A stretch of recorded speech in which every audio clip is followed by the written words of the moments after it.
Hello everyone. Today we are here to discuss about the pulmonary drug delivery system.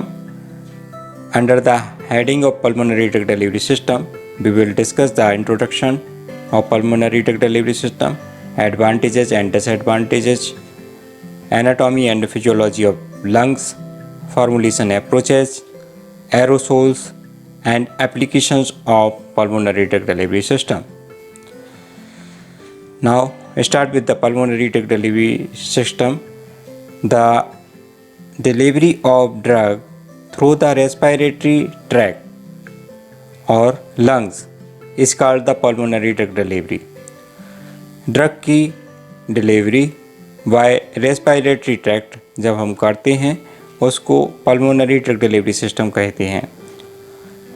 Pulmonary drug delivery is the primarily use to treat conditions of the airway. Pulmonary drug delivery को primarily हम जो Airways की conditions हैं उनको treat करने के लिए use करते हैं. Delivering locally acting drug directly to the site of action, जिसमें हम ड्रग को डायरेक्टली साइट ऑफ एक्शन पर डिलीवर करते हैं. Delivery of drugs directly to their site of action reduces the dose needed to produce a pharmacological effect.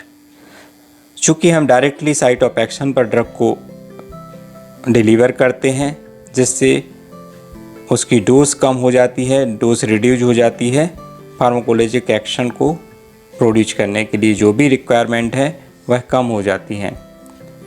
As the lung is able to absorb both water and oil into the tissues, that is not a restriction of the pulmonary delivery.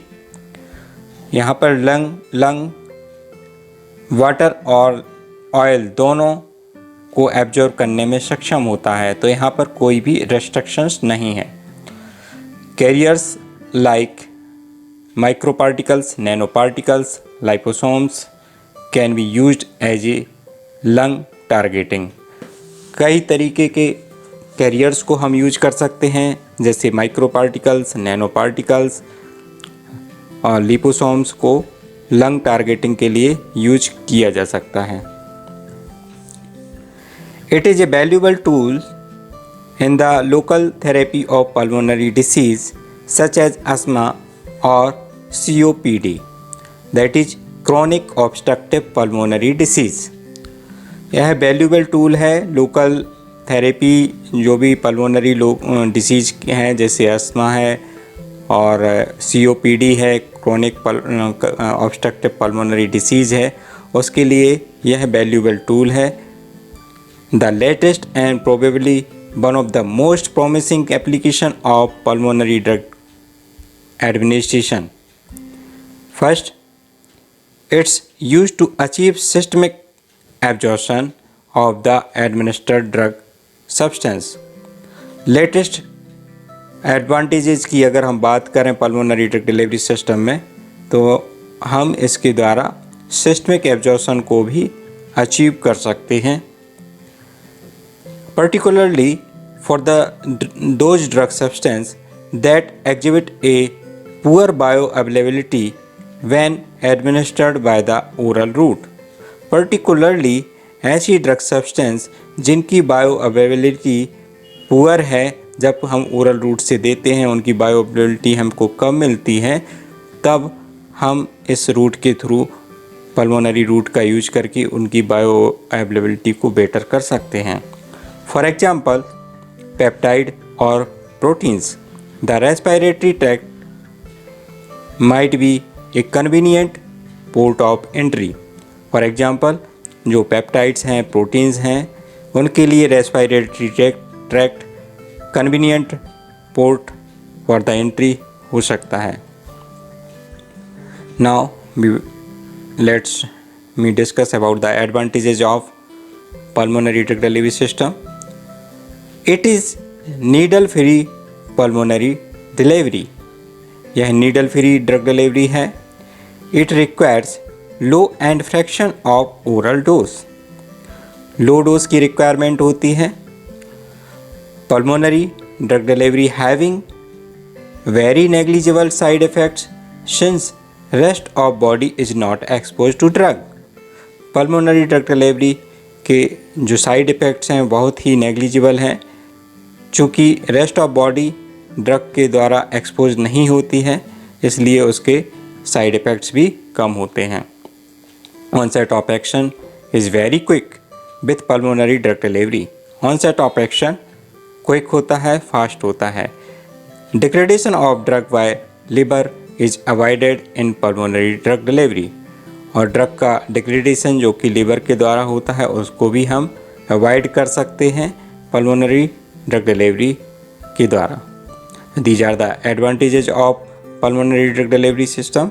Now there are also limitations of this delivery. Stability of the drug in vivo, transport, targeting specificity, drug irritation and toxicity, immunogenicity of proteins, and drug retention and clearance are the disadvantages or limitations of pulmonary drug delivery system.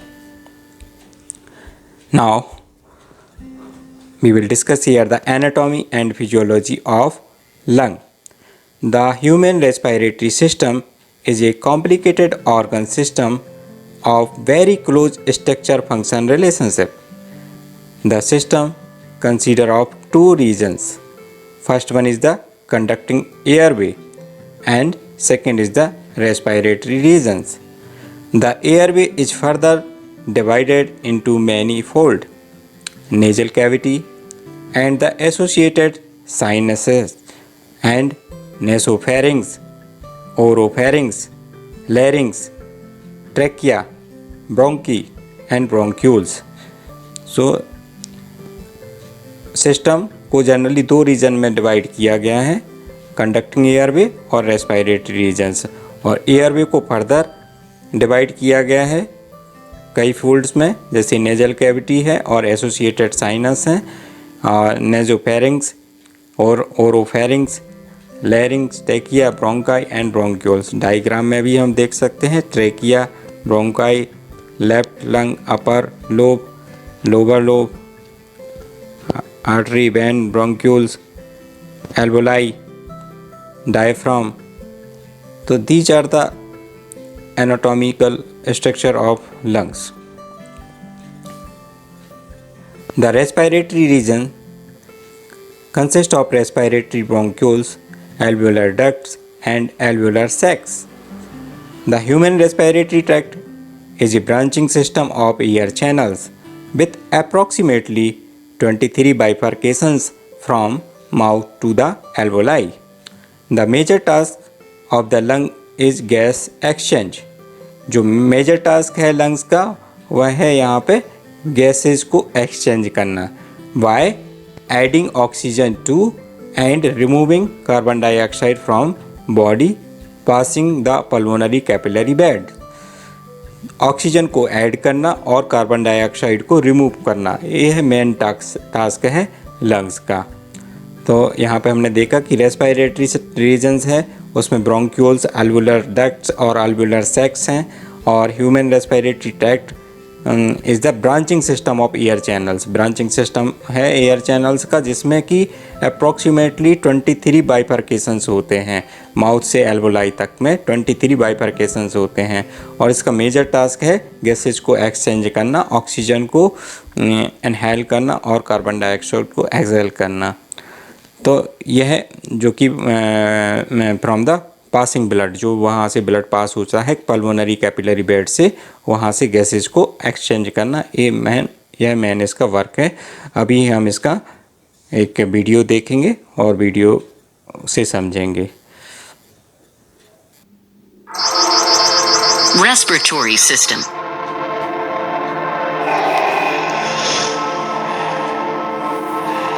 To understand the process of breathing.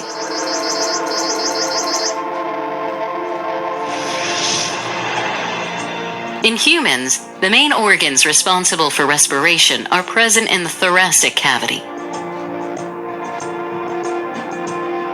In the thorax region, the rib cage and a dome-shaped fibrous tissue, known as the diaphragm, are observed.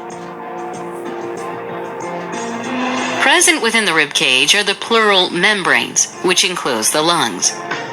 The right lung is divided into 3 lobes: the right superior, right middle, and the right inferior lobe. The left lung is smaller and has only 2 lobes, the left superior and the left inferior lobe. Both the lungs are associated externally with small tubular bronchi, which unite and extend into the trachea. The trachea has incomplete C-shaped rings of cartilage, which prevent the tracheal wall from collapsing. The trachea leads into the pharynx, which is connected to the nostrils. As we breathe in air, the oxygen molecules enter the nostrils and travel downwards through the pharynx and trachea to finally reach the bronchi. From each bronchus, oxygen travels into the lungs. Within the lungs, the bronchus divides repeatedly to form bronchioles. Oxygen travels through these bronchioles and reaches the alveoli, each of which is surrounded by a network of capillaries. A section of one alveolus shows the presence of numerous alveolar chambers with pores. Blood, containing RBCs, is seen flowing through the capillaries. The oxygen molecules from the alveolus diffuse into the capillary and then get absorbed by the bluish-purple RBCs. This causes oxygenation of the RBCs, and a transition in their color from bluish-purple to red is observed. The blood moving into the alveolus contains RBCs and carbon dioxide molecules. These molecules are released into the alveolus. The carbon dioxide collects in the alveolar chamber. And then from the alveolus, it travels through the bronchioles into the bronchus, which finally reaches the trachea and is breathed out through the nostrils. So the process of breathing in air rich in oxygen is called inhalation. After the contraction of the muscular diaphragm, the lungs expand and the air rushes in, resulting in the inflation of the alveoli. During exhalation, the diaphragm moves up and the lungs contract. Thus, the alveoli deflate, causing the air to be forced out. This exhaled air is rich in carbon dioxide. This process of inhalation and exhalation is known as respiration, which is approximately 20 times per minute.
अगर हम बना रहे हैं तो इसमें हम buffer add कर सकते हैं जिससे पीएच मेंटेन रहे और सरफेक्टेंट भी हम ऐड करते हैं, जिससे जो भी एग्रीगेशन के चांसेस हैं प्रोटीन्स के, उसको हम रोक सकें। The stabilizers also added to the in the formulation to prevent denaturation during prolong storage. Stabilizer को भी हम उसमें ऐड कर देते हैं, जिससे हम फार्मूलेशन को स्टेबलाइज कर सकते हैं प्रोलॉन्ग स्टोरेज के दौरान। Pulmonary bioavailability largely depend on the physical properties of delivered proteins, and it is not the same for all peptides and protein drugs. Pulmonary bioavailability depend करती है physical property of delivered proteins पर। Proteins की जो भी physical properties है उस पर bioavailability depend करती है, और यह सभी पेप्टाइड्स और प्रोटीन के लिए सेम नहीं होती है। Insulin liposomes are one of the recent approaches in the controlled release aerosols preparation। Insulin liposomes हैं जो कि रिसेंट डेवलपमेंट है कंट्रोल्ड रिलीज एरोसोल प्रिपरेशंस का। Intratracheal delivery of insulin liposomes have significantly enhance the desired hypoglycemic effect। जो इंट्राट्रैकियल delivery करते हैं insulin liposomes की, उसके द्वारा सिग्निफिकेंटली जो डिजायर्ड हाइपोग्लाइसेमिक इफेक्ट हमें चाहिए है, उसको हम एनहांस कर सकते हैं, बढ़ा सकते हैं। The coating of disodium fluorescence by hydrophobic lauric acid is also an effective way to prolong the pulmonary residence time. अगर हम कोटिंग कर देते हैं जैसे सोडियम डाइसोडियम फ्लोरोसेंस की बाय हाइड्रोफोबिक लोरिक एसिड, तो इसके कारण जो पल्मोनरी रेसिडेंस टाइम है उसको हम बढ़ा सकते हैं, इंक्रीज कर सकते हैं। Now preparations for the pulmonary drug delivery system, इसमें हम एरोसोल्स का यूज करते हैं। एन एरोसोल, जिसका एब्रीविएशन है एरो और सॉल्यूशन से मिलके बना है aerosols. An aerosol is a suspension और फाइन सॉलिड पार्टिकल्स और लिक्विड ड्रॉपलेट्स इन एयर और अनदर गैस। जो एरोसोल्स होता है वह सॉलिड फाइन पार्टिकल्स होते हैं, लिक्विड ड्रॉपलेट्स होते हैं जो कि डिस्पर्स रहते हैं अनदर गैस में। Aerosol preparations are stable dispersion और suspension of solid materials and liquid droplets in gaseous medium। Aerosols preparations stable dispersion है, सस्पेंशन है, जो कि गैसियस मीडियम में हम लिक्विड ड्रॉपलेट या सॉलिड पार्टिकल को सस्पेंड करके बनाते हैं। The drugs delivery by the aerosols is deposited in the airway by gravitational sedimentation, inertial impactions and diffusion. Drug जो कि एरोसोल के द्वारा एयरवे में डिपॉजिट होती है, वह 3 मैकेनिज्म के द्वारा पॉसिबल होता है, जैसे ग्रेविटेशनल सेडिमेंटेशन, इंटरटियल इम्पैक्शन और डिफ्यूजन के द्वारा। ये 3 मैकेनिज्म है जिसके द्वारा ड्रग एयरवेज में डिपॉजिट होती है एरोसोल के द्वारा। Mostly large drug particles are deposited by first 2 mechanism. जो लार्ज ड्रग पार्टिकल्स हैं वो फर्स्ट 2 ग्रेविटेशनल सेडिमेंटेशन और इंटरटियल इम्पैक्शन के द्वारा डिपॉजिट होते हैं एयरवे में, while the smaller particles get their way into the peripheral region of lungs by following diffusion. और जो स्मॉलर पार्टिकल्स हैं वह डिफ्यूजन के द्वारा डिपॉजिट होते हैं। There are 3 commonly used clinical aerosols. 3 type के क्लिनिकली यूज्ड एरोसोल्स होते हैं। टाइप ऑफ एरोसोल्स की बात करें तो 3 टाइप्स के होते हैं। First one is the jet और ultrasonic nebulizers, second metered dose inhalers MDI, और third dry powder inhalers DPI। Jet और ultrasonic nebulizers, meter dose inhalers और ड्राई पाउडर इनहेलर्स। तो टाइप ऑफ एरोसोल्स को और एरोसोल्स प्रिपरेशंस को, components को हम नेक्स्ट लेक्चर में डिस्कस करेंगे। We will continue in the next session. Thank you all, stay safe and health.